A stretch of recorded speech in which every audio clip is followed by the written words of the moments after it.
With my college textbook tucked into my floral print backpack and coffee in hand, I clocked in to begin another long evening shift. Unlike many women my age, I wasn't heading to an office to answer phones or to a classroom to teach bright-eyed students. I worked in a prison.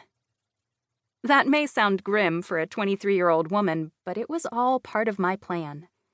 Working at the jail allowed me to work within the criminal justice system and gain valuable first-hand experience, and it provided me with the financial resources to pursue a graduate education.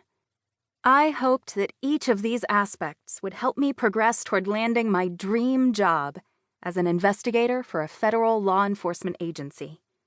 It was just one more checkmark on the long list I've been working through since I started watching cold case files as a child. High school honors? Check. Martial arts training? Check. College honors? Check. Law enforcement internships? Check. Graduate studies? Underway.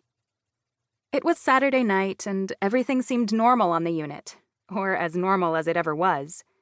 We didn't really do normal. We did controlled chaos.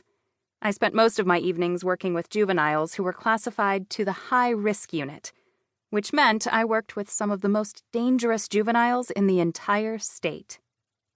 Don't let the term juvenile fool you. Their crimes ran the gamut of felony drug charges to armed robbery, aggravated assault, and attempted murder, to name a few. There was nothing that happened in an adult facility that didn't take place in this facility, especially in my unit. As much as people outside these prison walls believed that these individuals were just children, many of them were exceedingly dangerous. In fact, in many cases, juveniles are more dangerous than adults.